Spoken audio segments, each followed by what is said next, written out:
بسم اللہ الرحمن الرحیم۔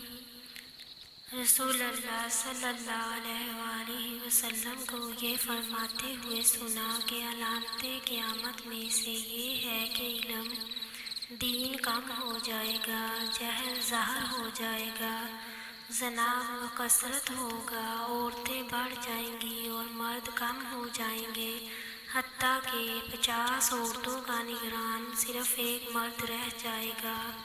صحیح بخاری حدیث نمبر 81۔ رسول اللہ صلی اللہ علیہ وآلہ وسلم کو یہ فرماتے ہوئے سنا کہ میں سو رہا تھا، اسی حالت میں مجھے دودھ کا ایک پیالہ دیا گیا، میں نے خوب اچھی طرح پی لیا، تاکہ میں نے دیکھا کہ تازگی میرے ناخنوں سے نکل رہی ہے، پھر میں نے اپنا بچا ہوا دودھ عمر بن الخطاب کو دے دیا۔ صحابہ رضی اللہ عنہم نے پوچھا، آپ نے اس کی کیا تعبیر لی؟ آپ صلی اللہ علیہ وآلہ وسلم نے فرمایا، علم۔ صحیح بخاری حدیث نمبر 82۔ حجۃ الوداع میں رسول اللہ صلی اللہ علیہ وآلہ وسلم لوگوں کے مسائل دریافت کرنے کی وجہ سے مینا میں ٹھہر گئے تو ایک شخص آیا اور اس نے کہا کہ میں نے بے خبری میں ذبح کرنے سے پہلے سر منڈا لیا۔ آپ صلی اللہ علیہ وآلہ وسلم نے فرمایا، اب ذبح کر لے اور کچھ حرج نہیں۔ پھر دوسرا آدمی آیا، اس نے کہا کہ میں نے بے خبری میں رمی کرنے سے پہلے قربانی کر لی۔ آپ صلی اللہ علیہ وآلہ وسلم نے فرمایا، اب رمی کر لے اور پہلے کر دینے سے کچھ حرج نہیں۔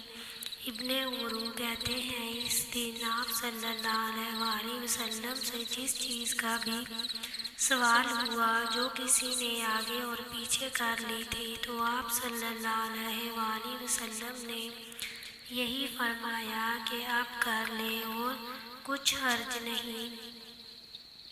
صحیح بخاری حدیث نمبر 83۔ نبی صلی اللہ علیہ وآلہ وسلم سے آپ کے آخری حج میں کسی نے پوچھا کہ میں نے رمی کرنے یعنی کینکر پھینکنے سے پہلے ذبح کر لیا۔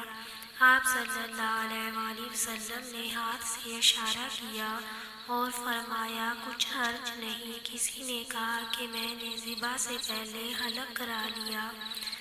آپ صلی اللہ علیہ وآلہ وسلم نے سر سے اشارہ فرما دیا کہ کچھ حرج نہیں۔ صحیح بخاری حدیث نمبر 84۔